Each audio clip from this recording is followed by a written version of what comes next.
ఈటల రాజేందర్ ఇది కూడా ఆలోచించుకోవాల్సిన అవసరం ఉంది. ఇక ప్రధానంగా ఇప్పుడు లేటెస్ట్గా వచ్చిన దాంట్లో ఏంటంటే కిషన్ రెడ్డి గారు రాహుల్ గాంధీ గారి మీద చేసిన స్టేట్మెంట్. మీరు రాహుల్ గాంధీనే దేశద్రోహి అనే స్థాయికి దిగజారినరంటే మీరెవరు? అసలు మీకు ఈ దేశానికి సంబంధం ఏంది? స్వాతంత్ర సంగ్రామంలో నెహ్రూ ఏండ్ల కొద్ది జైలుకు పోయిన చరిత్ర, ఇందిరాగాంధీ జైలుకు పోయిన చరిత్ర. ఇలా మహాత్మా గాంధీ ఎన్నిసార్లు జైలుకు పోయిందో తెలియదు. మహాత్మా గాంధీనే మీరు దేశద్రోహి అన్నోళ్ళు. మీరు రాహుల్ గాంధీని అనలేరా? రాజీవ్ గాంధీని అనలేరా? నెహ్రూని అనలేరా? ఇలా దేశద్రోహులనేమో వదిలేస్తున్నారు. బయట చాలామంది ఇప్పుడు రహస్యంగా సమాచారం ఇచ్చిన వాళ్ళ పట్ల మీ విధానం లేదు. ఇంత నష్టం జరిగింది, ఎట్లా మీరు ట్రంప్ మధ్యవర్తిత్వాన్నో లేకపోతే ఇట్లా ఒప్పుకొని సీజ్ ఫైర్కి ఒప్పుకున్నారు ఒకటి. ఎన్ని విమానాలు కూలినాయని ప్రశ్నిస్తే, మిమ్మల్ని ప్రశ్నిస్తే దేశద్రోహ, ప్రభుత్వాన్ని ప్రశ్నిస్తే దేశద్రోహ, బీజేపీ విధానాన్ని ప్రశ్నిస్తే దేశద్రోహ. దేశద్రోహపు చర్యలు పాల్పడేటోళ్ళ పట్ల మీకు క్లారిటీ లేదు.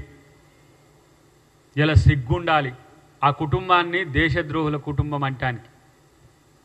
ఇలా చీమలు పెట్టిన పుట్టలో వచ్చి పాములు చేరినట్టుగా మీకు దేశ స్వాతంత్రానికి, భారతదేశ ఆత్మకు, భారతదేశ యొక్క సార్వభౌమత్వానికి, గణతంత్రానికి సంబంధమైంది. ఇలా జాతి విద్వేషాన్ని రెచ్చగొడుతూ, మతాల మధ్యన వైరాలు పెడుతూ, కులాల మధ్యన కుంపట్లు పెడుతూ మీ రాజకీయ జీవితాన్ని అక్కడ చలిగాచుకుంటున్నట్టుగా ఉంటున్న మీరు, ప్రత్యేకించి నేనంటున్నా మనోడు కిషన్ రెడ్డి, మీలాంటి బానిస నాయకుల వల్లనే సమస్య. ఈ రాష్ట్రం కొరకో, ఈ ప్రాంతం కొరకో, దక్షిణాది కొరకో ఎక్కడ మీరు మాట్లాడారు. రాహుల్ గాంధీని తిడితే మీకు అక్కడ మార్కులు పడతాయని. ఇంకా అక్కడ ఒక ఆయన ఉన్నాడు, ఆయన కాంగ్రెస్ నుంచి పోయిన ఆయన, అస్సాం ముఖ్యమంత్రి.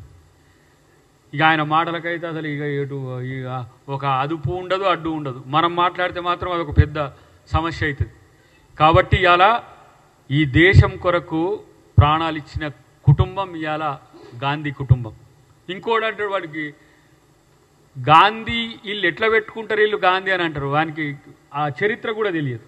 చరిత్ర తెలియనోడు చరిత్ర నిర్మించడు అన్నట్టుగా ఇలా గాంధీకి, గాంధేకి ఈ ఏదైతే ఈ పోలికలు ఉన్నాయో వాటికి ఆ చరిత్ర జరగదు. ఇంకోటి అంటాడు, వాళ్ళు అక్కడి నుంచి వచ్చారు, పాకిస్తాన్ నుంచి వచ్చి అంటారు. వీళ్ళకి పొద్దుగా లేస్తే పాకిస్తానే గుర్తొస్తుంది.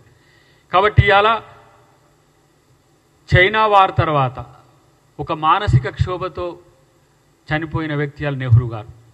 చైనా యుద్ధంలో ఓటమి తర్వాత ఈరోజు ఖలిస్తాన్ మూమెంట్, పశ్చిమ తూర్పు పంజాబ్లు విడిపోవద్దు, అక్కడ విడిపోయి ఒక దేశంగా ఏర్పడితే భారతదేశ సార్వభౌమత్వానికి ఇబ్బంది కలుగుద్దని ఆపరేషన్ బ్లూ స్టార్కి సంబంధించిన అంశంలో తన ప్రాణాన్ని, నా దేహం ముక్కలైన ఈ దేశాన్ని ముక్కరు కానీ అన్న ఇందిరాగాంధీ కుటుంబం త్యాగం కింద మీరెంత? ఇవాళ ప్రపంచ శాంతి కోసం శ్రీలంకకు శాంతి సేనలను పంపించిన రాజీవ్ గాంధీ యొక్క మరణం ఒక వీరమరణం. మీ పార్టీలో దేశ ద్రోహానికి పాల్పడ్డోళ్ళు తప్పితే దేశం భక్తులు ఎవరైనా ఉండరా? ఇదే మొరార్జీ దేశాయ్ మీద చాలా పెద్ద ప్రేమ ఉండే నాకు. మొన్న గుజరాత్ పోతే అహ్మదాబాద్లో వారి విలువ తెలిసింది. ఇందిరాగాంధీ మీద ఇదే ప్రాపగండా, 2 ఫేసెస్ ఆఫ్ ఇందిరాగాంధీ అని చెప్పి ప్రాపగండాన్ని క్రియేట్ చేసి ఆయన అధికారంలోకి వచ్చిండు. 2.5 సంవత్సరాలనే ఆయన అధికారం కోల్పోయింది జనతా పార్టీని పెట్టి. ఇలా మీ నాయకులు ఎవరైనా మోడీ గారికి ఉన్న ఈ దేశం కొరకు కొట్లాడిన చరిత్ర ఏముందో చెప్పండి. ఈ దేశం ఏర్పాటు చేసి భారత రాజ్యాంగాన్ని బాబాసాహెబ్ అంబేద్కర్తో రచింపజేయడం వల్ల ఇవాళ మోదీ గారు లాంటి ఒక ఓబీసీ, ఒక మామూలు వ్యక్తి కూడా ఈ దేశానికి ప్రధానమంత్రి కాగలిగింది. అది కాంగ్రెస్ పార్టీ ఈ దేశానికి ఇచ్చింది. కాంగ్రెస్ పార్టీ ఈ దేశాన్ని దేశంగా కాదు, 4th లార్జెస్ట్ ఎకానమీ కాదు, రేపటి భారతదేశం ఆధునిక ప్రపంచంలో నెంబర్ 1 అవ్వడానికి బాటలేసింది కూడా గాంధీ కుటుంబం. మీలాంటి ఇప్పుడు ఆర్థిక మాంద్యం ఉన్నా కూడా సంకర పెట్టుకొని ఆర్థిక మాంద్యం ఛాయలు కనపడొద్దు. కాబట్టి తెలంగాణ ప్రభుత్వం మాత్రం ఏ పథకాలు చేయకపోయినా అడగొచ్చు, కానీ కేంద్ర ప్రభుత్వం ఏ పథకం చేయకపోతే మాత్రం ఎవరు అడగొద్దు. ఇలా ప్రపంచ ఆర్థిక మాంద్యంకి ఏ సమస్య ఉందో మీకు ఏమైనా కనీసం తెలిసిన వాళ్ళు ఉన్నారా? ఇప్పుడు ఆయన జయశంకర్, ఆయన పేరేదో విదేశాంగ శాఖ మంత్రి, ముందే సమాచారం ఇచ్చినాం. మరి ఆయన దేశద్రోహి గాడా? పాకిస్తాన్కు ముందే సమాచారం ఎట్లిస్తారా?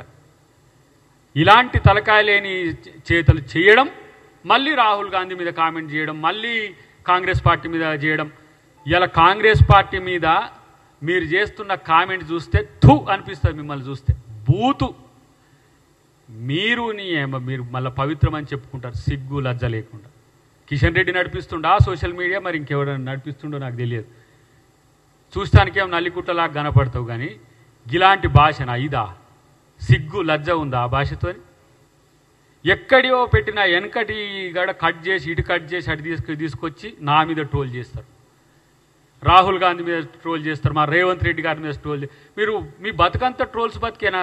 వానికి మొహం కూడా ఉండదు ఆ పెట్టేటోనికి. వానికన్నా చూద్దాం, వాని మీద కేసన్న పెడదామంటే వాని మీద వానికి ముఖం కూడా ఉండదు. ఎతికితే మళ్ళీ వాడు మనం కౌంటర్ పెట్టంగానే మళ్ళీ పోతారు. ఇంత నీచాతి నీచమైన బూతు పార్టీ అలా బీజేపీ పార్టీ, నిజంగా బూతు జనతా పార్టీ అది నాకు అనిపించింది. ఈ వారం రోజులు అయితే చెవులు రింగుమని నాకు చూసిన. ఇంత నేను ఊర్లో పుట్టినా, రచ్చబండల మీద పంచాయతీలు చూసినా, కానీ ఊరి బూతులు కూడా పనికిరావురా నాయన. ఎక్కడ పుట్టినరా మీరు? సిగ్గు ఉండాలి. కిషన్ రెడ్డి నువ్వేనా నడిపించేది? రేపు అదే పరిస్థితి వస్తే మా సోషల్ మీడియా వారియర్స్ కాదు, మా కాంగ్రెస్ కార్యకర్తలు మరి మీ సంగతి చూసుకుంటారు. ఇలాంటి నీచాతి నీచమైన భాష జాతీయ నాయకుల మీద, గాంధీకి, మహాత్మా గాంధీకి టోపీ పెట్టి, ముస్లిం టోపీ పెట్టి పాకిస్తాన్ ఆయనని పెడతారు. నెహ్రూకు జాతీయ నాయకుల మీద కాదు, ఈ జాతికి స్వాతంత్రం తెచ్చిన నాయకుల మీద కనీసమైన గౌరవం లేని మీకెక్కడిది జాతీయత? నేను అంటున్నా, ఇలా సీరియస్ కామెంట్ చేస్తున్నా. ఈ దేశంలో కాదు, ప్రపంచంలో ఒక 3 జెండర్స్ ఉన్నాయి. ఒకటి మేల్, ఒకటి ఫీమేల్, ఒకటి ఇప్పుడు ట్రాన్స్జెండర్స్. మీరు ఏ జెండరో తెలుసుకోరు. మీలాంటి బూతు భాషను వాడే జాతి ఈ భూగోళంలో లేదు. రాహుల్ గాంధీని దేశద్రోహి మీరు అన్నారు అని అంటే, మీకంటే లీడర్ ఆఫ్ ది అపోజిషన్ పార్లమెంట్లో, ఇది మీ సంస్కృతి. ఎవరన్నా ఆయన? కేంద్ర మంత్రి. ఇక్కడ కేంద్ర మంత్రి. మీకు కేంద్ర మంత్రికి మామూలు మొహం లేనివాడు ఉంటాడు కదా సోషల్ మీడియాలో, వాళ్ళకు రోజుకు 100 రూపాయలు ఇస్తారట ఈ సోషల్ మీడియాలో బూతులు పెడితే.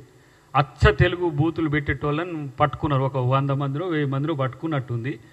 ఇక వాళ్ళు పెట్టే తిట్లు నేను నా పుట్టుకని చదవగలను, నేను 50 ఏళ్ళు దాటొస్తున్నా. కానీ ఇలాంటి నీచ నికృష్టమైన పదాలు వాడుకుంటూ మీరు ఇలా మళ్ళీ మాట్లాడతారు పవిత్రులం మేమని చెప్పి. కనీసం గౌరవం లేకున్నా మర్యాదపూర్వకంగా బతకండి రా నాయన. ఏమవుతుందిరా బాబు, మీకు వస్తే నెలకు ఒక 5,000 10,000 రూపాయలు వస్తాయి మీ సిస్టమ్స్ నుంచి పెడితే. దానివల్ల మీ పార్టీకి పోయే పరువు ఏందో, మీరేందో తెలుసుకోండి ఫస్ట్. నేను ఎప్పుడో మర్చిపోయినా. చాలామంది మిత్రులు ఈ ట్రోల్స్ మీద చేసినప్పుడు చూస్తే 5-6 సంవత్సరాల నుంచే చూసిన. బీజేపీ వాళ్ళను, మోడీని, అమిత్ షాను ప్రశ్నిస్తే వాళ్ళు దేశద్రోహులు అవుతారు. ఇప్పుడు మా రాహుల్ గాంధీ గారి లెక్క. తగ్గేది ఉండదు, గుర్తుపెట్టుకోండి. మీరు తప్పు చేస్తే ప్రశ్నిస్తాం, మీరు మంచి చేస్తే పొగుడతాం. ఇలా ఎందుకు రాహుల్ గాంధీ గారు మీరు నిర్ణయం తీసుకోండి, ప్రధానమంత్రి గారు మీ వెంట మేము ఉంటామని చెప్పి రాహుల్ గాంధీ గారు ఇలా మా మల్లికార్జున ఖర్గే గారు మీకు భరోసా ఎందుకు ఇచ్చిండ్రంటే, ఒక ప్రతిపక్షంగా ప్రధానమంత్రికి ఆ స్వేచ్ఛ ఉండాలి, మన దేశపు నాయకుడు అని చెప్పి ఇచ్చినాం. ఆ మాత్రం ప్రజాస్వామ్యత వాతావరణం మీకు ఎందుకు కొరవడింది? అరే మా పాకిస్తాన్ మోను మీద ప్రేమ ఉన్నదిరా నాయన మీకు. ఇంకెవడన్నా పాకిస్తాన్ మీకు సపోర్ట్ చేసేటోని మీద, ఇప్పుడు చైనా మీద వీళ్ళు ఏమన్నారు? రాలిన మిసైల్స్, పడ్డ స్కడ్స్ అన్నీ కూడా చైనా మ్యానుఫ్యాక్చర్డే. కానీ చైనా మీద ఏముండదు. చైనా 4 కిలోమీటర్ల లోపలికి వచ్చినా ఏం లేదు. ఇలా కాంగ్రెస్ పార్టీ మీద విషం జిమ్ముతున్నారు. నేనంటున్నా, నిజాయితీ ఎప్పటికైనా నిలబడుతుంది. మీరు తప్పుడు ప్రచారాలు చేస్తే రాహుల్ గాంధీ యొక్క ప్రభ మసకబారిపోదు.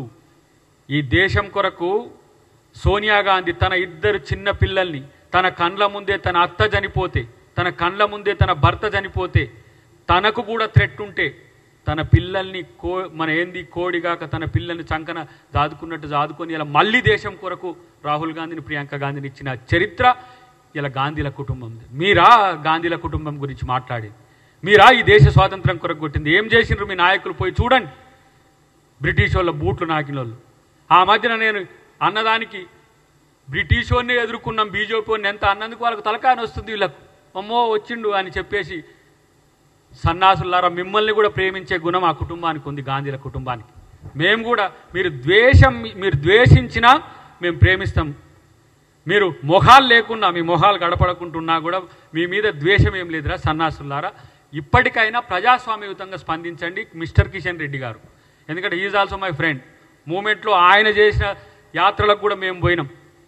ఇలా ప్రజాస్వామ్యయుతంగా ప్రశ్నించుకోవడం, పోరాడుకోవడం ఉండాలి. కానీ ఇలాంటి దిగజారే నీచపు సంస్కృతిని ఈరోజు బీజేపీ ఇక్కడ తీసుకొచ్చింది. అది పర్టికులర్గా రాహుల్ గాంధీ లేదంటే గాంధీల కుటుంబం మీద, కాంగ్రెస్ మీద చేస్తున్న విషయాన్ని మానుకోవాలని చెప్పి వారికి విజ్ఞప్తితో కూడా డిమాండ్ చేస్తున్నాం.